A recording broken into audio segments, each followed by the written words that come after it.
Yesterday we have seen the concept of yoga. Now let us start first with prayer. Head of Namaskar Mudra.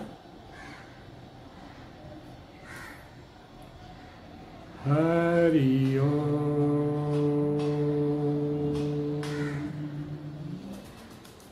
Hari Om. Hari Om.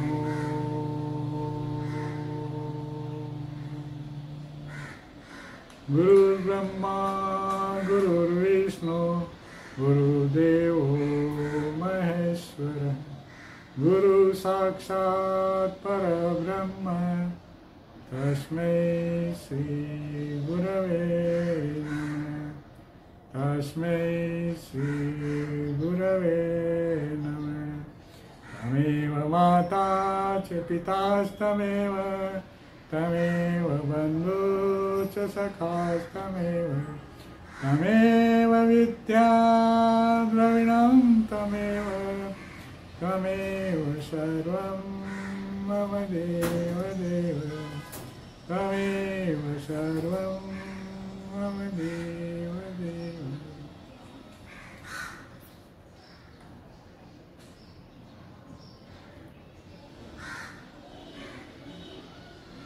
So yesterday we have seen the concept of yoga. So today we will further go through the details of concept of yoga, in which we will expand the definition of Swami Vivekananda. The last definition which he told about this, each soul is potentially divine. Goal of life is to manifest this divinity within by controlling nature, internal and external. Do it by work or worship or psychic control or philosophy. So this work here we are taking here as a karma yoga. Worship we are taking here as bhakti yoga. Psychic control we are taking here as Raj yoga. And philosophy we are taking as Jnana yoga. So these are the four yogas which every scripture prescribes. These are the main four yoga which cover all other small yoga. So if we understand this four yoga, that is, we can reach to our highest goal. Okay. So let us see one by one each yoga. First one is work, means karma yoga. So in karma yoga, what we have to see, what actions we are taking, that is not that much important, but how we are doing action, that is more important. In karma yoga, what action we are taking is not so much important, rather than how we are doing that action, that is more important. To convert karma into karma yoga, right? Otherwise daily we are doing so many karmas that we can't count it in karma yoga, right? So here, with what attitude we are doing this karma or actions, that is more important.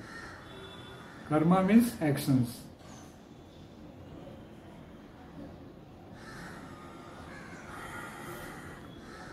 So, looking at the karma, we have to see which attitude we should adopt in our life so that we convert it into karma yoga. First of all, we should see that each action which we are taking is selfless.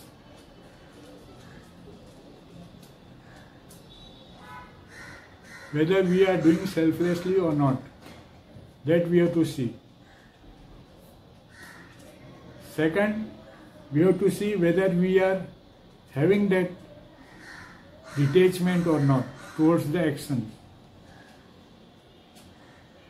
Whatever we are doing with the attitude of detachment and not attachment. अनासक्त भाव से करना है, नहीं कि आसक्त भाव से।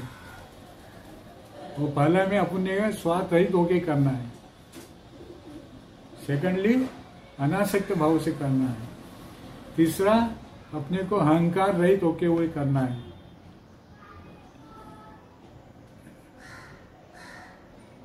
अहंकार एक्शन में नहीं होना चाहिए। चौथा है अपने को फल की आशा न रखते हुए काम करना है, एक्शन करना है।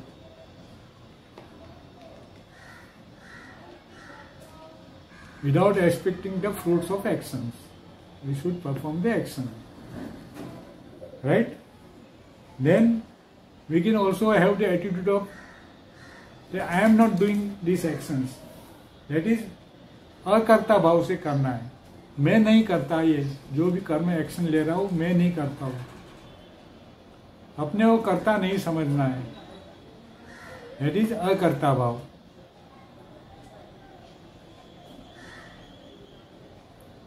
Right? So many attitudes we can take it for doing the karma yoga and can turn this action into yoga. We can adopt this karma yoga through bhakti yoga way also. We can adopt the principle of the bhakti also in this.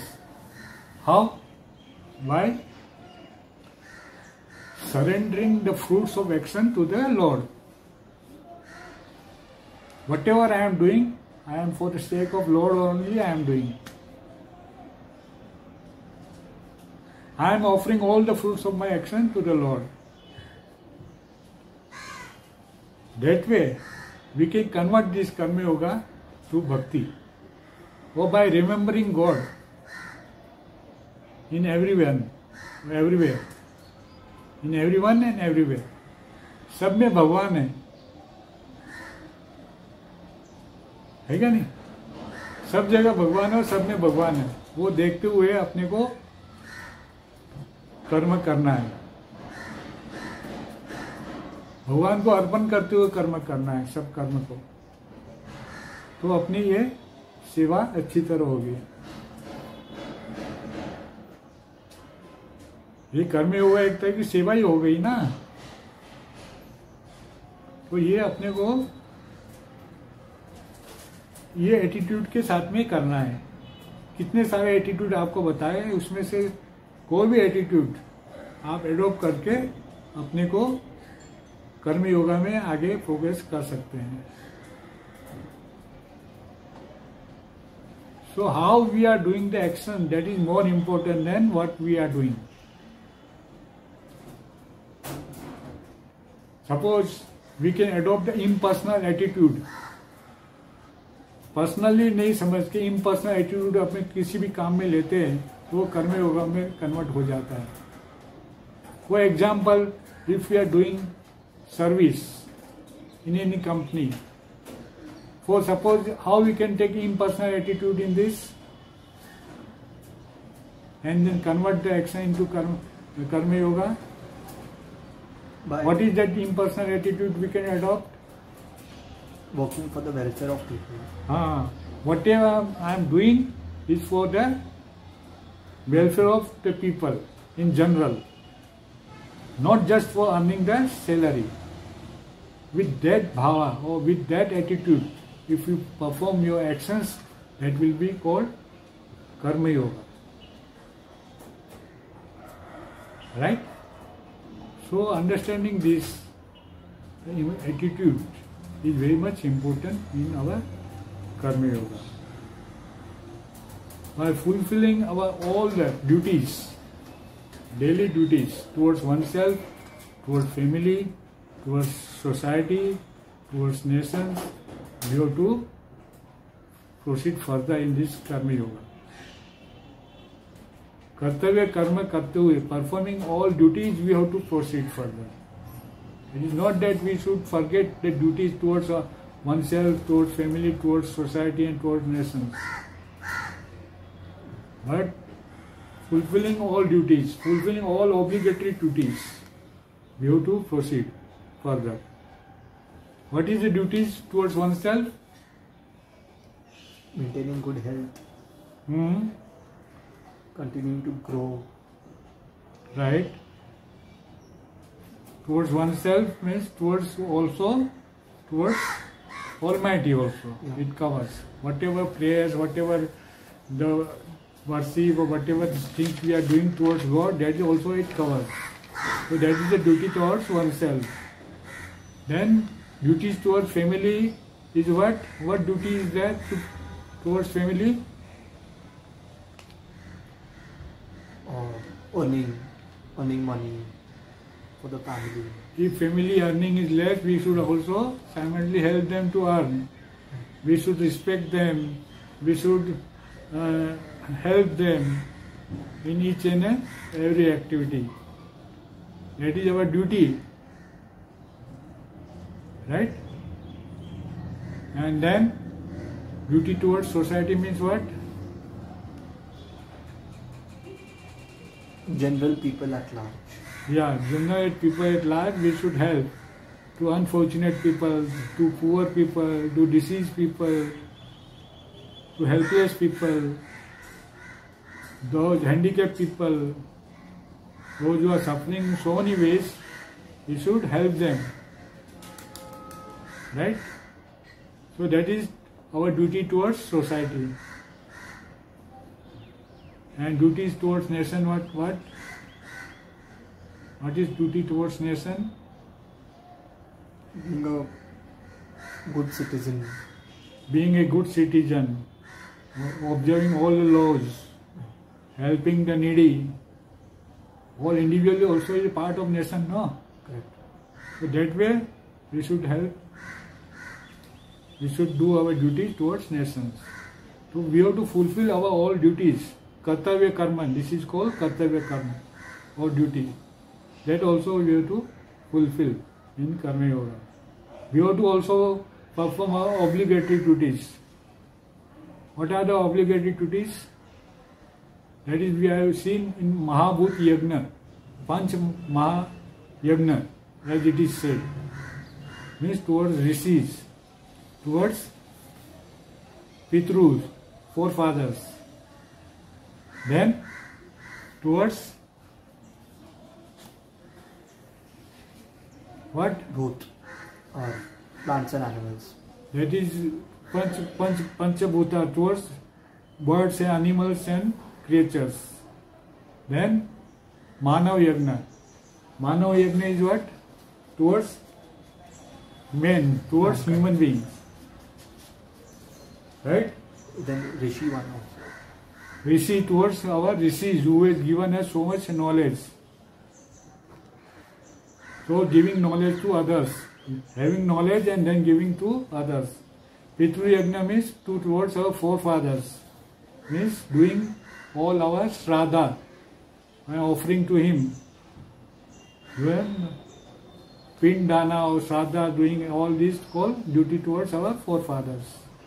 So all these Panch Mahayagna it is called. That is our obligatory duties. Means we are having ऋणा मुक्त होना अपने को. Right? ये पांचों ऋण है अपने ऊपर, वो ऋणों से अपने को मुक्त होना है.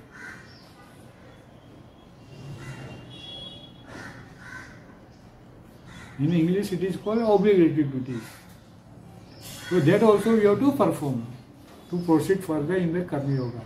By performing all actions this way, slowly and slowly we have to proceed in Karma Yoga. So how should we perform the action so that whatever actions we are doing should not have bound us? That also we have to see. See, if you perform these actions with having punya bhava, then it is still you are bounded. Pap punya will bound you. But to please the God, if you are performing action, then it will not bound. Or if you are doing with akarta bhav se, then also you are not bound. If you are doing detached way, then also you are not bound. But expecting fruit, if you are doing the actions, then you will be bound. With attaching yourself, if you do the action, that you will be bound. If you feel that I am doing the action, then also you will be bound. So, the actions, and if you are doing with selfish purpose, then also you are bound. So, doing actions in such a way that you should not bound yourself in the chakra of this birth and death. Right? Bound means we have to often take birth and death. This is Sansar Chakra. That we should not be indulged in that. And free ourselves so that we can reach to our highest goal of divinity. Or one with that Almighty. Otherwise, whatever paps and punyas are there, that will bound us.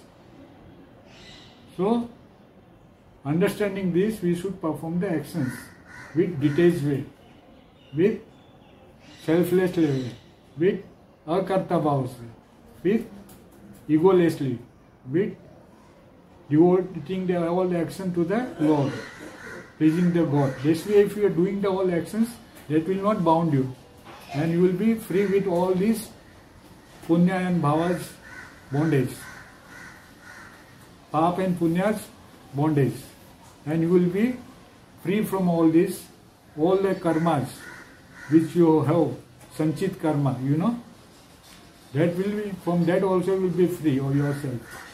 There are 3 types of karma, no? The kriyaman karma, or prarabdha karma, and sanchit karma. So this way, if you perform the actions, then you will be grooming your sanchit karma also. And you will be freeing yourself more and more. So, to reaching the goal at Karma Yoga, we have to see all these points and take the actions in such a way so that we will be free. Freedom is required. Freedom is mukti required, no? Moksha required, no? We have to one with the Almighty, no? So that is only we will be free.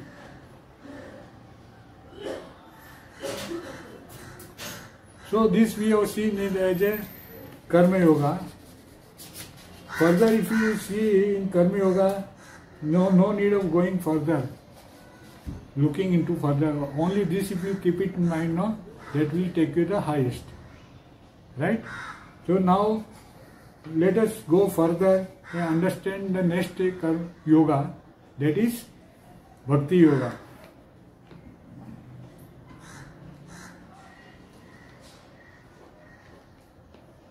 No, worship means Bhakti Yoga. Work and worship, as it is told, no? Worship is nothing but Bhakti. And to convert Bhakti into Yoga. Bhakti Yoga, now we are going to see what is Bhakti Yoga. Right? So what is Bhakti? Tell me. Devotion. Devotion. What is devotion? Being engrossed in something, trying to follow something. In short, we can say Bhakti is nothing but our love towards God. प्रेम बोलते ना, प्रेम भक्ति अपने भगवान के प्रति होती है तो उसको प्रेम भगवान के प्रति होता है तो उसको भक्ति बोलते हैं. भक्ति मतलब प्रेम किसके प्रति? भगवान के प्रति. To understand what is bhakti, this is sufficient. Tell me what is bhakti? Prem towards God.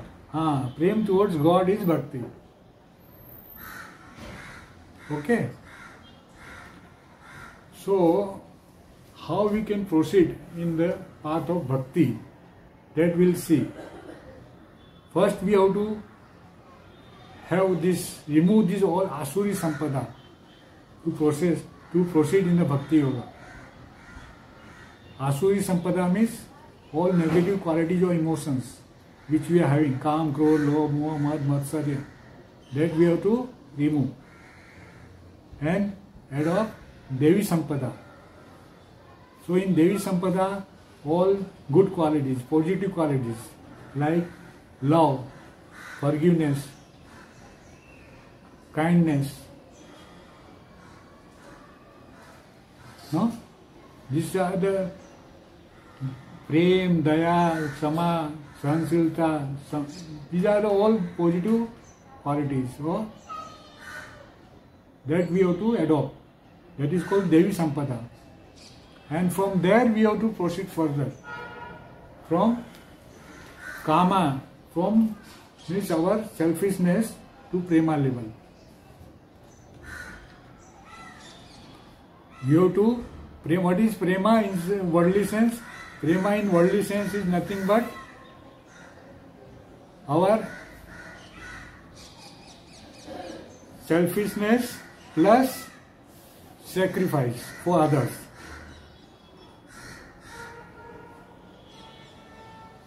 Right? Prema is kama plus sacrifice. Our, in worldly sense, prema is nothing pure here in world. We say we love you, I love you, that, but still there is selfishness is there. One, we can't say that is a pure love. In pure love, total sacrifice is there. We live for others. There is no selfishness at all in pure love. Totally we dedicate towards our other partner. We don't see our benefit. We see happiness of our partner. Totally we dedicate towards our partner. There is no selfishness. Totally we devote ourselves to the partner. That is pure love. We see जो भी अपन देखते हैं वो partner की सुख के लिए करते हैं, जो भी काम करते हैं वो अपना सुख नहीं देखते हैं। पार्टनर का सुख ही अपना सुख समझ के अपन काम करते हैं, तो उसको प्रेम करते हैं। पर ऐसा आज के ज़माने में अपन देखा नहीं जाता है। सेल्फिश लव कोई प्रेम बोलते लग जाते लोग। तो वो काम से अपने प्रेम की तरफ तो कम से कम कुछ तो सेक्रीफाइस होता है प्रेम में, वर्ल्डली संसार में, और उससे भी आगे बढ़ेगा तो भक्ति तरफ अपने आगे जाना है। भक्ति में क्या होता है? प्रेम प्लस सरेंडर होता है क्या नहीं? तो जब हम प्रेम भगवान से प्रेम करते हैं शरणागति के साथ में, तो उसको भक्ति कहते हैं। राइट? तो समर्पण का भाव, शरणागत का भाव होना जरूरी है भक्ति में। तो ऐसे फिर ऐसे आगे बढ़ेगा तो अपने को भगवान के दर्शन हो जाते, साक्षात्कार हो जाता है। तो अपने को भक्ति कैसे करनी है? एकदम सरल भाव से, सहज भाव से, निर्दोष होके। बच्चे का स्वभाव होता है वैसे इग्नोरेंट होके स्वभाव से, निखालस भाव से अपने को भगवान की भक्ति करनी है। कैसे करनी है? निखालस भाव से, अनन्य भाव से, निखालस भाव से निरंतर करनी है। अनन्य भक्ति बोले तो क्या होता है? खाली एक के प्रति, अपन सबके प्रति करने जाएंगे तो उसको अनन्य भक्ति नहीं कहते हैं। अनन्य भक्ति में अपने इष्ट देव के प्रति किसी एक को मानना, उसी के आश्रित रहना, वही हमारे लिए सब कुछ करता है, वो समझते हुए अनन्य भक्ति करना है। निष्काम होके वो करना है, निष्काम होते हुए, निखालस होते हुए निरंतर अनन्य भक्ति करना है ना? एकदम सरल बनते हुए, कुछ भी अपने वो छल कपट मन में न रखते हुए, सरल सहज निर्दोष भाव से भगवान के प्रति समर्पित होते हुए अपने को भक्ति करना है। तभी वो भक्ति सही मानी जाएगी। मन में कुछ है और भगवान से कुछ मांगते हैं, कुछ करते हैं स्वार्थ भाव से, तो उसको भक्ति नहीं कहेंगे। वो काम्य भक्ति होगी, वो सही भक्ति नहीं है। अपनी कामना की पूर्ति के लिए हम करते हैं। तो निष्काम होते हुए अपने को करना है, भगवान को खुश करने के लिए अपने को भगवान की भक्ति करनी है ना? तो भक्ति में भी अपने को अलग अलग भाव रखते हैं हम। 5 भावों से भक्ति करते हैं। उससे कौन से 5 भाव है?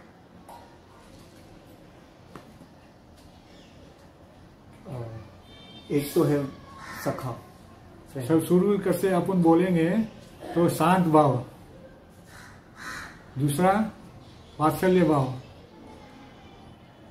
तीसरा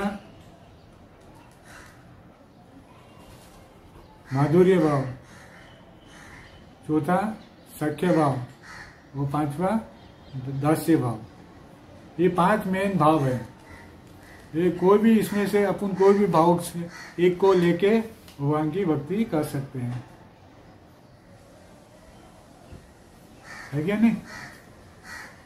भगवान की भक्ति कैसे कर सकते हैं? ये 5 भावों में से किसी भी एक भाव को लेते हुए अपने को आगे बढ़ना है। शांत भाव में क्या होता है, जैसे बच्चे माँ के प्रति प्रेम होता है ना, वो शांत भाव हो गया। वात्सल्य भाव क्या हो गया? माँ का बच्चे के प्रति प्रेम, है ना, वो वात्सल्य भाव हो गया। माधुर्य भाव क्या हो गया? जैसे प्रेमिका प्रेमिका के प्रति होता है, वो माधुर्य भाव हो गया, है क्या नहीं? जैसे राधा का कृष्ण के प्रति था, मीरा के कृष्ण के प्रति था, वो माधुर्य भाव हो गया। वात्सल्य भाव में जैसे यशोदा का कृष्ण के प्रति था, वात्सल्य भाव हो गया, है ना? तो ऐसे फिर नेक्स्ट आता है सख्य भाव।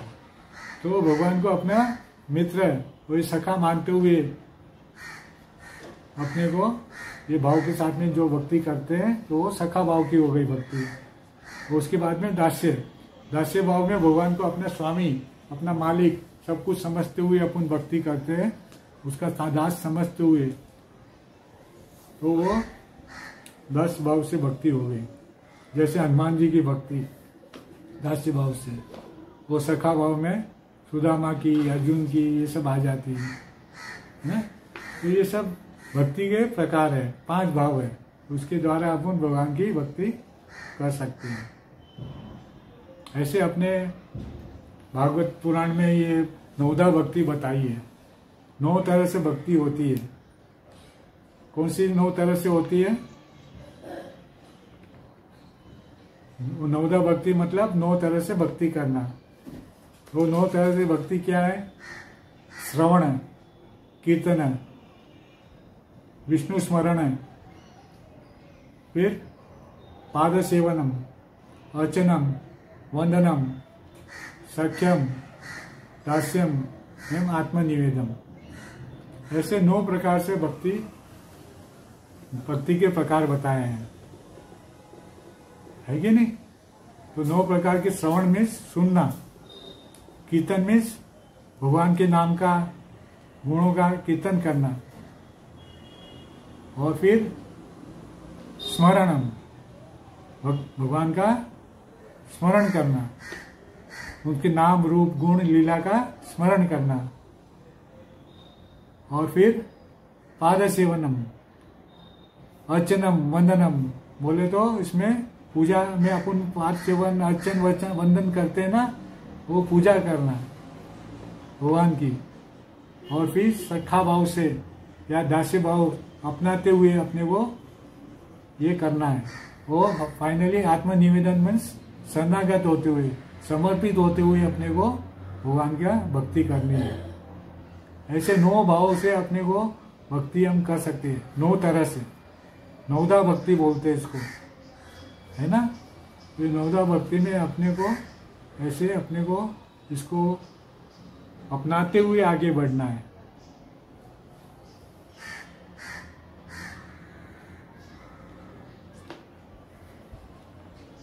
तो भक्ति तो और आपने बढ़ाने के लिए क्या करना चाहिए?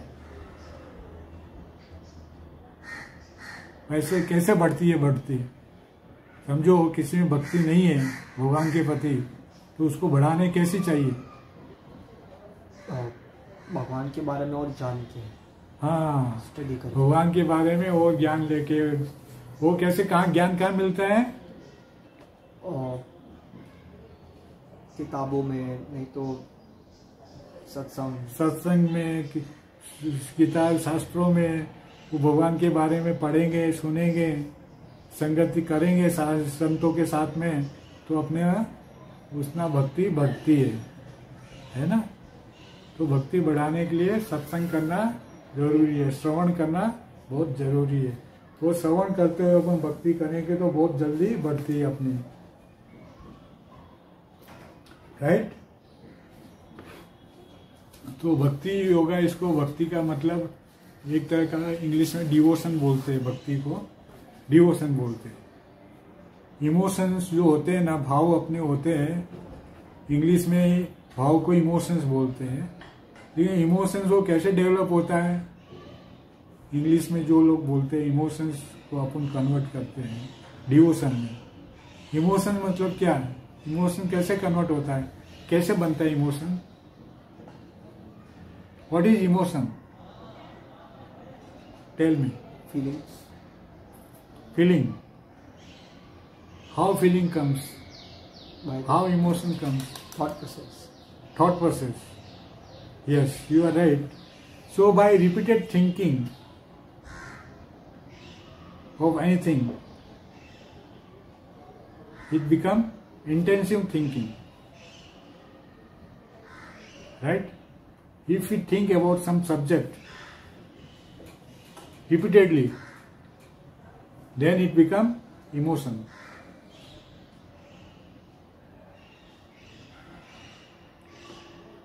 Repeatedly thinking of anything, will become emotion.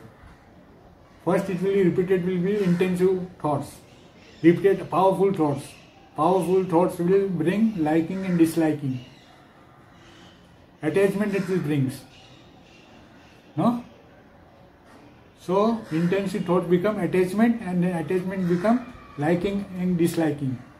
And liking and disliking, or raga dvesh, as it is said in Hindi, liking, disliking, nothing but raga dvesh. Through raga dvesha, we develop all these negative feelings, negative qualities. Kama, krodha, lobha, mada, matsarya. All we get it through this thinking. So repeated thinking become emotions, right? So having understood this repeated thinking, not to have that sensual gratifications, विषय भोग नहीं होना चाहिए।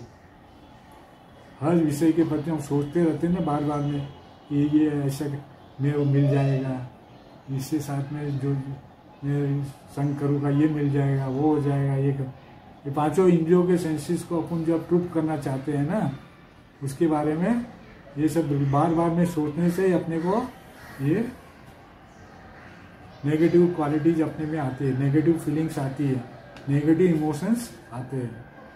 तो ये negative emotions को अपने को पॉजिटिव इमोशंस में कन्वर्ट करने का है। तो क्या करना है, देवी संपदा मीन्स देवी संपदा को अपनाना है, देवी क्वालिटीज को अपनाना है, वो विषयों के प्रति अपना अटैचमेंट कम करना है। जब हम भगवान के प्रति अपन अपना ध्यान करेंगे, ज़्यादा सोचेंगे, उनको सुनेंगे, तो अपना ये नेगेटिव क्वालिटीज़ कम होती जाएगी, वो पॉजिटिव क्वालिटीज़ अपने में आती जाएगी। आसुरी संपदा से अपन देवी संपदा में आ जाएंगे। जैसे प्रेम करना, दया भाव रखना, क्षमा करना, सहन करना, ऐसे बहुत सारे देवी संपदा है, वो अपन अपने सब गुण अपने में आते जाएंगे, राइट। सो इंग्लिश का जो इमोशंस है वो is nothing but repeated thinking towards our sensual things, right. So भक्ति में अपन ने देखा अभी तक भक्ति कैसे करनी है, कैसे बढ़ानी है, क्या है भक्ति, ये सब हमने देखा, राइट। तो ये समझते हुए फिर आगे अपने को देखना है भक्ति में।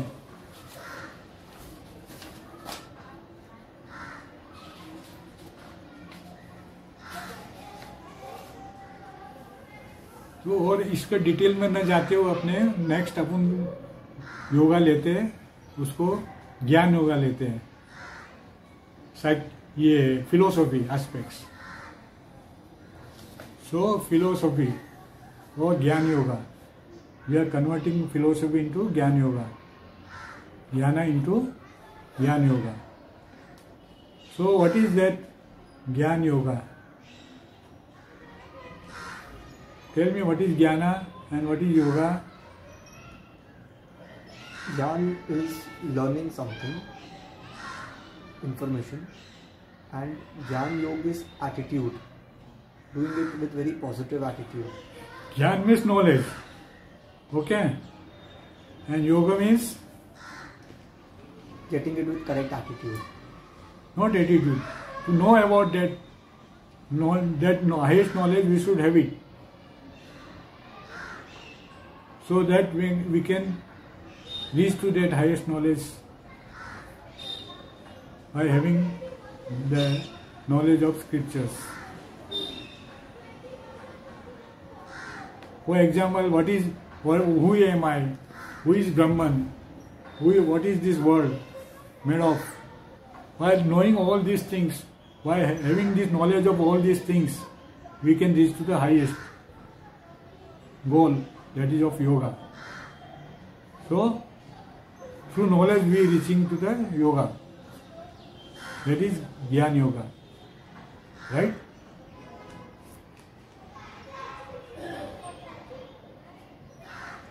So, what knowledge you require for proceeding further into Jnana Yoga? Tell me.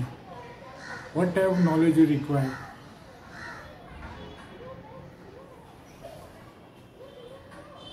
Correct knowledge of scriptures or Purans. Okay, scripture contains what actually? Truth about correct philosophy, basically. In simple terms, philosophy. Philosophy, okay. Scripture is nothing but philosophy. Right? There are so many philosophy aspects also there in scriptures. Also there are so many other aspects are also there. So for time being, let us not talk about scriptures, but what actually scripture talks about, that let us understand. Scripture किसके बारे में बताता है? Scripture अपने खुद के बारे में बताता है. हम कौन हैं? हाँ?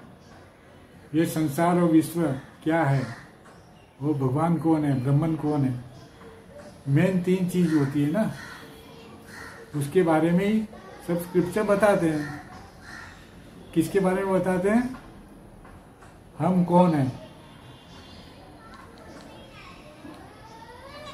ये संसार क्या है, और ये भगवान कौन है, ब्रह्मन कौन है. इसको समझाने के लिए सारे स्क्रिप्चर अपने को बताते हैं. लेकिन ये सब नॉलेज अपने पास नहीं है तो हम क्या अज्ञानी हैं, इग्नोरेंट हैं. अपने पास ज्ञान नहीं है, तो ये ज्ञान अपने को लेना है स्क्रिप्चर के थ्रू, ये जानने के लिए. हम अभी क्या समझ के बैठे हैं कि मैं ये बॉडी हूँ, अपने को आत्मन नहीं समझते हो, है क्या नहीं? मैं ये बॉडी हूँ, वो बॉडी के हिसाब से हमारा सब कर्म होता है, सब काम होता है. तो अपने वो देह का अपने जो अभ्यास रहेगा कि मैं देह हूँ, वो हिसाब से हम कर्म करेंगे तो उससे अपने को काम नहीं चलेगा. ज्ञान योगा में अपने को क्या समझना है, ये मैं, वो भगवान ब्रह्मन सब एक है, अलग नहीं है. हम अभी तक समझते हैं वो ब्रह्मन अलग है और मैं अलग हूँ, है क्या नहीं? ये जीव ये समझता है मैं वो ब्रह्मन अलग अलग है. तो वो जो अज्ञान है, अविद्या है, इग्नोरेंस है, वो अपने को ज्ञान लेके दूर करना है कि मैं वो ब्रह्मन भगवान अलग नहीं है, दोनों में एकत्व स्थापित करना है, दोनों एक है. ये आत्मा और परमात्मा एक है. ये नॉलेज से मालूम पड़ता है, इग्नोरेंस को निकालना है. ये दुनिया किससे बनी है ये जानना है. ये संसार, ये विश्व है जो है, यूनिवर्स किससे बना है, कौन सा फंडामेंटल स्टफ है, कौन सी बेसिक स्टफ है जिससे ये बना है, ये सब जानना है. जैसे स्टोरी आती है उपनिषद में, उन्होंने बताया है भृगु करके एक शिष्य होता है, उसके फादर वो गुरु होते हैं वरुण। तो जब ये भृगु अपने गुरुकुल से पढ़ के आता है तो उसकी पिताजी उसके बहुत अहंकार भाव देखते हैं इस चेहरे पे।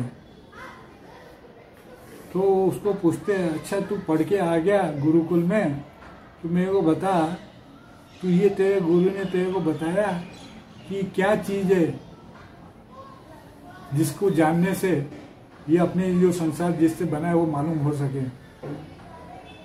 तो वो बोला, ये तो बात मैंने ज्ञान लिया नहीं, गुरु से ना पूछा मैंने। तो उसने गुरु ने बताया, अपने पिताजी ने उनके वरुण ने बताया कि जा तू तप कर, वो तेरे को मालूम पड़ेगा। वो जाके तप करता है भृगु, वो तप करके उसको थोड़ा ज्ञान होता है। तो पिताजी के पास आता है, बोलता है कि अन्न ही सब कुछ है, अन्न से ही सब कुछ अपन उत्पन्न हुए, अन्न में ही अपन मिल जाएंगे, सब कुछ होता है, तो अन्न ही सब कुछ है, उससे संसार बना है। तो वो बोलता है नहीं नहीं तू और जाके तप कर। वो जाके तप करता है, उसमें और थोड़ा कुछ ज्ञान होता है, बोलता है ये प्राण ही सब कुछ है, प्राण से ही अपन जिंदा है, प्राण से अपन नहीं होने चला जाता है, मरने मिल जाता है, प्राण ही सब कुछ है। तो नहीं नहीं और भी तू और तप कर, जाके और जप करने जाता है। और फिर थोड़ा कुछ और ज्ञान होता है कि मन है, मन से अपन कुछ जान पाते हैं, मन चेतना है वो उसी से अपन जानते हैं, तो मन ही सब कुछ है। तो वो बोलता मन ही सब कुछ है। तो बोलता नहीं और भी तो और तप कर, और वापस जाता है, वापस आके क्या करता है कि ये बुद्धि सब कुछ है। और फिर ऐसे आगे जाके फिर वो जाता है बाहर, वापस भेजते हैं, तो फिर वो आता ही नहीं है लास्ट में। वो क्यों नहीं आता है फिर? वो उसको मालूम ही नहीं। वो तब करते करते वो ध्यान करते करते वो आनंदित हो जाता है टोटली, इसलिए वो वापस लौटता ही नहीं है। आनंद तो कहने का मतलब क्या है, इसमें जो आनंद है वही बेसिक स्टफ है जिससे पूरी संसार बना है, आनंद तत्व से, जिसको हम ब्रह्मन भी बोलते हैं, सच्चिदानंद बोलते हैं ना। तो उसी से ये सब संसार बना है, आत्मा बना है, परमात्मा बना है। तो ये स्टोरी से अपन जान सकते हैं, भृगु की और उनकी स्टोरी से हम जानते हैं कि ये बेसिक कि क्या चीज जानने से हम सब कुछ जान सकते हैं, वो भी उससे अपन जान सकते हैं। क्योंकि जैसे मिट्टी होती, क्ले होती है, सोना होता है, जिसमें से बहुत सारे चीजें बनती है। जैसे कारण सोना होता है, फॉर एग्जाम्पल सोने में से सब गहने बनते हैं, ऑर्नामेंट्स बनते हैं। तो है तो बेसिक सब सोना ही ना। जितने भी ऑर्नामेंट्स है, जो नाम और रूप है अलग अलग ऑर्नामेंट्स के, तो है तो बेसिक सोना है, गोल्ड ही है। वैसे ही ये जो यूनिवर्स है, जो संसार है, बेसिक किसमें से बना है? वो सच्चिदानंद रूप ब्रह्मन में से है क्या नहीं? वो उसने इच्छा की ब्रह्मन में एक में से अनेक बन जाओ, तो एक में से ये अनेक बनने से ये सब पूरा संसार क्रिएट हो गया, उसी में से, ब्रह्मन में से, है क्या नहीं? तो ऐसे जो एक ही तत्वों में से ये पूरा संसार बना है, कहने का मतलब वो बेसिक फंडामेंटल स्टफ वही है। उसी के कारण हम सोच सकते हैं, उसी के कारण देख सकते हैं, उसी के सामने हम सुन सकते हैं, उसी के कारण सब कुछ होता है। तो बेसिक फंडामेंटल स्टफ वही ब्रह्मन है, और हम उससे अलग नहीं है। हर एक आत्मा उससे अलग नहीं है। और अज्ञान के कारण वो अपने को देह समझ लेता है, और उससे वो सब अपने को ब्रह्मन से अलग समझता है। तो ज्ञान योगा में अपने को नॉलेज लेना है कि मैं और ब्रह्मन में डिफरेंस नहीं है। वो एकत्व भाव अपनाते हुए वो लोग साधना करते हैं। ज्ञानी लोग की साधना क्या होती है? हम ब्रह्मास्मि तत्वमसि प्रज्ञानम ब्रह्म, हम आत्मा ब्रह्म। ये 4 महावाक्य है, उसमें से एक को अपनाते हुए वो लोग साधना करते हैं। एक बहुत ये ज्ञान योगा की साधना बहुत डिफिकल्ट है। ऐसी सिंपल इतनी आसान नहीं है आज के ज़माने में, और ऐसे भी देखा जाए तो उसके लिए उसको शास्त्रों में बताया है कि साधन चतुष्टय की जरूरत होती है। पहले उसको क्या करना पड़ता है? विवेक, वैराग्य, षट संपत्ति और मुमुक्षुत्व, ये 4 चीजों को अपनाना पड़ता है। इसका मतलब क्या है? इस साधन चतुष्टय में 4 चीज का होना जरूरी है। कौन सी चीज होनी चाहिए? विवेक का, विवेक होना जरूरी है उसके लिए, ये योग में आगे बढ़ने के लिए। और दूसरा वैराग्य, वैराग्य means detachment towards worldly things and beings. And then षट संपत्ति, षट संपत्ति में क्या आता है? समा दमा उपरति, समा दमा उपरति, तितिक्षा,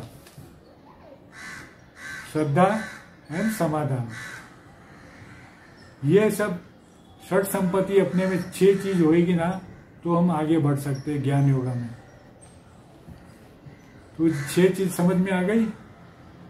समा मीन्स कंट्रोल ऑफ माइंड, दमा मीन्स कंट्रोल ऑफ सेंसेस, उपरति means overcoming the desires of worldly sense, worldly nature, and तितिक्षा means having the endurance power, सहन शक्ति, that is Titiksha, and then Shraddha, faith, and then last समाधान means total satisfactions, that is समाधान.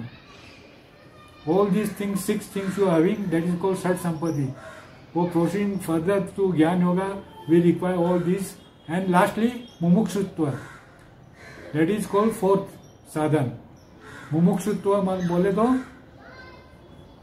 Dzire to liberate oneself, मुक्ति पाने के लिए उस मोक्ष की डिजायर होनी चाहिए, उसको मुमुक्षुत्व बोलते हैं, राइट? तो ये सब चीज होने पे ही हम आगे आगे बढ़ सकते हैं। और ये सब चीज अपने गृहस्थ में अभी होना बहुत डिफिकल्ट है। ज्ञान योगा में कोई को आगे बढ़ना है तो ये चीज एक्वायर करना बहुत डिफिकल्ट है। और उसके बाद में भी आता है श्रवण मनन निधिध्यासन। ये सब कुछ होने के बाद में आदमी को श्रवण करना पड़ता है, नॉलेज लेना पड़ता, सुनना पड़ता है गुरु के पास से, शास्त्रों से, और उसको रिफ्लेक्ट करना पड़ता है, मनन करना पड़ता है उसके ऊपर, उसके बाद में। और उसके बाद में निधिध्यासन बोले तो उसको दिमाग में, मन में मेडिटेट करके बिठाना पड़ता है, दैट इज निधिध्यासन। मेडिटेशन के द्वारा उसको मन करते हुए आगे बिठाना पड़ता है, और फिर ज्ञान होता है, फिर आत्मज्ञान होता है, और फिर आगे ऐसे वो बढ़ता है। तो ये लंबा प्रोसीजर है इसमें बढ़ने के लिए, इसलिए इतना जो भी फिर भी कोई ज्ञानी साधु संत वैरागी होता है, विरक्त होते हैं, वो लोग ये साधना कर सकते हैं। ओके, सो ये ज्ञान योगा की साधना है, उसमें बहुत सारे स्क्रिप्चर्स होते हैं, उसका स्क्रिप्चर से नॉलेज भी ले सकते हैं। जैसे 4 वेद है, 4 वेद मालूम है ना आपको?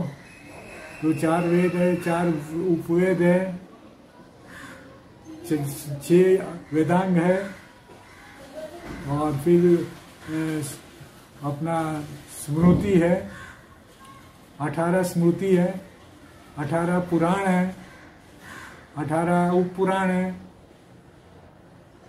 4 इतिहास है, रामायण महाभारत और योग वशिष्ठ और भगवत गीता।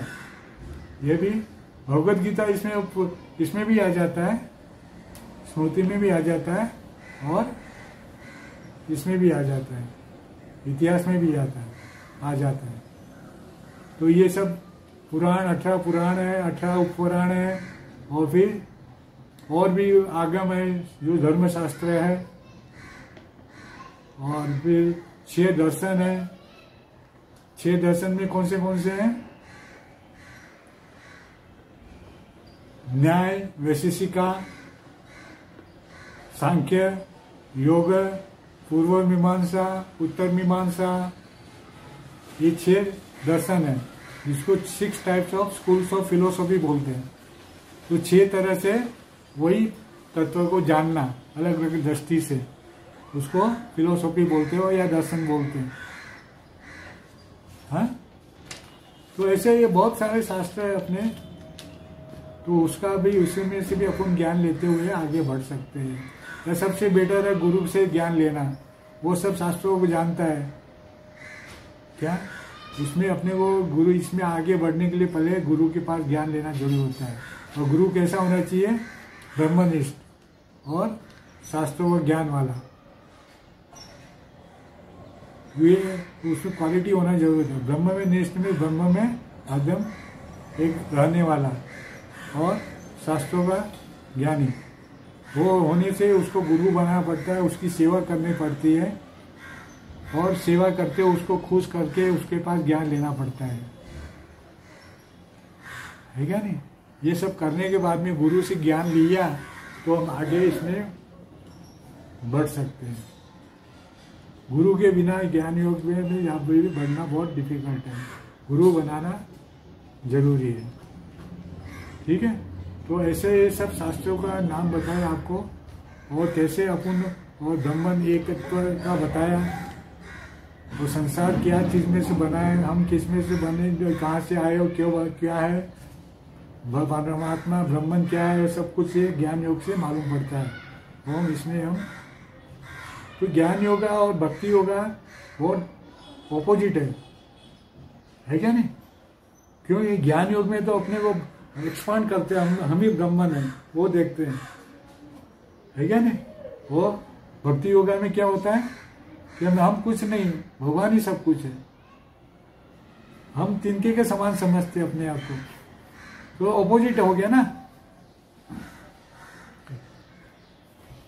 अपने ज्ञान योग में हम समझते हैं हम सब कुछ है, और भक्ति योगा में हम कुछ भी नहीं है, हम जीरो है, तिनके के समान है, समझ के चलते हैं, है क्या नहीं?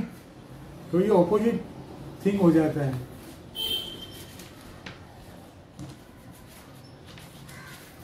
दूसरा, इसमें ज्ञान योग और भक्ति योगा में क्या फर्क है बताइए, क्या समझे आप? ज्ञान योगा एक, जैसे रिवर को क्रॉस करना है तो वो स्विमिंग करते हुए जाते हुए अपने को रिवर क्रॉस करनी है।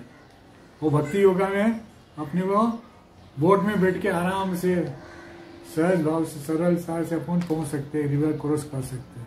तो ये सिंपल इजी पाथ है भक्ति योगा, दैट वे। बोट में बैठ के आराम से उसमें स्विमिंग करना पड़ता है पूरा रिवर क्रॉस करने के लिए, है क्या नहीं? तो ये भी भक्ति योगा और कर्म योगा या ज्ञान योगा में फर्क है। ज्ञान योगा में अपन मंकी के बच्चे होते हैं, वो क्या करते हैं, जैसे मंकी का बच्चा होता है वो अपनी माता को पकड़ के एक दिन से दूसरी जगह जाता होता है क्या नहीं? और भक्ति योगा में क्या, भक्ति योगा के हिसाब से अपन समझने लिए देखा जावे तो जो किटन होता है, बिल्ली का बच्चा होता है, उसको माता लेके जाती है, उसको कोशिश नहीं करनी पड़ती जैसे बंदर के बच्चे को करना पड़ता है। इसमें बिल्ली के बच्चे को उसकी माता संभालती है, वैसे ही भक्ति योगा में अपने को भगवान संभालते हैं, है क्या नहीं? अपने को उनको पकड़ के नहीं चलना पड़ता, भगवान को अपने को स्वबल से सब कुछ नहीं करना पड़ता है। भगवान की अब शरणागत हो जाते हैं तो सब कुछ हो जाता है, उसकी कृपा मिल जाती है। जब ज्ञान योगा में अपने को पूरी साधना करनी पड़ती है, स्वबल लगाना पड़ता है, उसमें भगवान की कृपा शरणागत होने से कृपा प्राप्त हो जाती है, तो कितना इजी हो जाता है क्या नहीं? तो ऐसे अपने को आगे भक्ति योगा बहुत ही सुगम मार्ग है, कहने का मतलब ये ज्ञान जैसे ज्ञान योगा में अपन शुगर कैंडी बनना चाहते हैं कि मैं ही शुगर कैंडी बन जाऊं, ब्रह्मन बनना बोले तो शुगर कैंडी बन जाना जिसके समान हो गया ना। और जब इसमें भक्ति में योगा में क्या होता है, वो शुगर कैंडी का स्वाद लेते हुए आगे बढ़ता है क्या नहीं? Not to become sugar candy but to enjoy the taste of that sugar candy. That much difference is there. Right? तो अपने को इसमें कुछ करना नहीं पड़ता भक्ति योगा में। 100 बार या कुछ साधना वगैरह की नहीं, भगवान का शरणागत हो जाओ, वही अपने को ज्ञान दे देगा, वही अपने को कृपा कर देगा। जो चाहिए वो सबको, उसकी ऐश्वर्य भी चाहिए तो वो अपने आप दे देगा। तो इसमें बहुत डिफरेंस है ज्ञान योगा में और भक्ति योगा में। करने का मतलब वो भक्ति से एकदम सुगम मार्ग है, सरल मार्ग है। आज के जान में कर्म ये कलयुग में अब बताया गया है कि भक्ति is the only way through which you can go through. और उसमें साधना भी क्या बताया है, ये क्या बताया, केवल नाम स्मरण करने से आदमी पार हो जाता है। समझना, कलयुग केवल नाम आधार है। सिमरन सिमरन भक्त उतर ही पारा, ऐसा भगवान का स्मरण करते करते उसका उतर जाता है। नाम के द्वारा ही, नाम के आधार के द्वारा ही वो पार हो जाता है। इतना सरल है, खाली नाम का जप करो और पार हो जाओ। क्यों, आज लोगों को टाइम नहीं है, समय नहीं है, मटेरियलिस्टिक हो गए हैं। वो सोचते नहीं है भगवान के बारे में, सुनते ही नहीं है कुछ। तो सब संतों ने क्या बताया, भगवान के नाम के द्वारा आप संसार को पार कर सकते हो। सिर्फ नाम भगवान का, जो नाम आपको सूट करता है वो नाम लीजिए और आप पार कर सकते हो। तो ऐसे आप भक्ति और के मार्ग में आगे बढ़ सकते हैं। और ज्ञान योग बहुत डिफिकल्ट मार्ग है। फिर भी लोग जो इंटेलेक्चुअल हैं और जो विरक्त है, सन्यासी है, वो लोग ये मार्ग अपनाते हुए वो अपने आगे बढ़ सकते हैं। तो ये हो गया ज्ञान योग। अभी चौथा मार्ग कौन सा है, राजयोग। तो राजयोग तो आपने देखा है कि उसमें 8 अंग है राजयोग में। अपन देखा ना, yesterday we have seen there is 8 limbs of yoga, that is yama, niyama, आसन, प्राणायाम, प्रत्याहार, धारणा, ध्यान and samadhi. So we can adopt any one limbs out of 8 and can reach to the highest. है क्या नहीं? राज योगा में योगा में कन्वर्ट करने के लिए राज योगा को हाईएस्ट आत्मा को परमात्मा का मिलन करने वास्ते ये 8 लिम्स बताए हैं। तो उसको अपनाते हुए भी अपन आगे बढ़ सकते हैं।